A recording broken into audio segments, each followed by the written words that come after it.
Il y a une idée qui a besoin d'être corrigée, un concept erroné qui consiste à être une chose plutôt qu'une personne. Et quand je dis une chose, ceux qui se reconnaîtront dans ce que je vais mentionner doivent bien sûr ne pas tomber dans cette erreur. Il est possible que pour certains, les docteurs, missionnaires ou apôtres, serviteurs, ouvriers, chrétiens et assistants ou diacres soient des désignations, des titres, et qu'ils ne soient seulement que cela.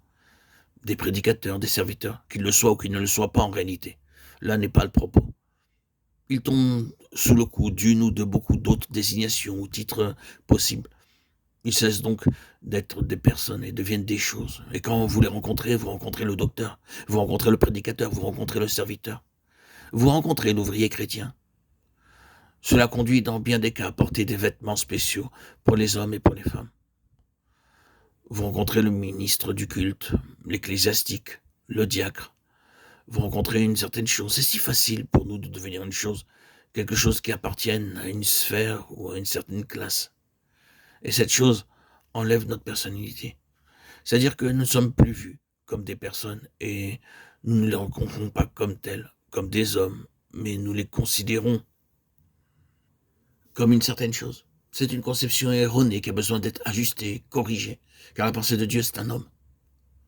La pensée de Dieu, ce n'est pas un prédicateur, un docteur, un ouvrier chrétien, un missionnaire. Dieu n'a jamais encore envoyé un missionnaire. Il envoie toujours un homme. Dieu a sa manière d'agir, c'est donc un homme qu'il envoie, et non pas un missionnaire. Vous comprenez ce que je veux dire? Les hommes avec leur organisation envoient des missionnaires, envoient des prédicateurs, envoient des ouvriers. Dieu envoie toujours des personnes. Et il est très clair que ce ne sont pas des choses, mais des hommes. Les fonctions peuvent parfois devenir plus importantes que les personnes, et c'est toujours là un danger.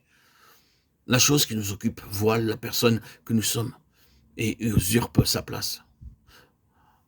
Voyons cette question de l'originalité. Ici, c'est un point très important et vous reconnaîtrez que nous avons de quoi faire. Ce domaine de l'originalité n'a en lui-même rien d'original. Car il est juste de dire comme Salomon, il n'y a rien de nouveau sous le soleil. Mais cependant, Dieu peut faire en nous toutes choses nouvelles.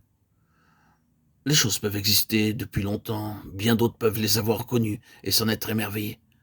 Mais ce n'est que quand il y a un toucher de la main divine sur nos yeux intérieurs ou nos cœurs qu'elles deviennent des réalités vivantes pour nous, comme jamais ne l'avait été. Alors nous nous exclamons, je n'avais jamais vu cela avant. Ainsi en est-il avec la parole de Dieu qui a été écrite des siècles auparavant. Cependant, c'est comme si elle avait été écrite le jour où la main de Dieu a touché nos yeux. C'est ce que je veux dire par l'originalité. Malgré toute la valeur, ces choses pourraient n'avoir jamais existé pour beaucoup, mais maintenant, dans de simples existences, ces choses deviennent expériences. Comment est-ce possible? Ce n'est pas parce que quelqu'un a donné une nouvelle lumière ou sur cela, mais parce que le Seigneur a fait quelque chose. Le Seigneur a fait quelque chose en nous. Si bien que, surgissant du domaine du toujours existant, il s'est manifesté quelque chose qui pouvait jamais n'avoir existé avant cela, pour nous. Il doit y avoir en nous quelque chose qui le rende original. Nous ne pouvons pas considérer tout cela au premier degré selon sa valeur apparente, simplement comme des choses. Nous ne devons pas être comme des bandes de magnétophones. Quand je parle dans le microphone, tout va sur la bande. En fait, si l'occasion le nécessitait, je pourrais retourner en arrière et tout repartirait depuis le début. Vous entendriez ma voix et chaque mot qui aurait été dit. Mais cela, ce n'est pas la personne. Cette bande magnétique enregistreuse a tout capté. Tout le message, toute la vérité. Dans un sens, elle le connaît dans sa totalité, elle contient tout. Mais il n'y a aucune personnalité. Il n'y a en cela aucune originalité. C'est mécanique. Le Seigneur ne veut pas que nous soyons des machines. Il ne veut rien de mécanique. Aucune sorte de bande d'enregistrement de la vérité. Il veut l'originalité. Et l'originalité est liée à nous-mêmes, et non pas à ce que nous faisons. Vous pouvez avoir toute l'information dans vos notes, tout comme la bande peut l'avoir. Mais à moins qu'il n'y ait quelque chose d'autre, ce ne sera d'aucune utilité pour vous. Il n'y a aucune réelle valeur concernant le sujet.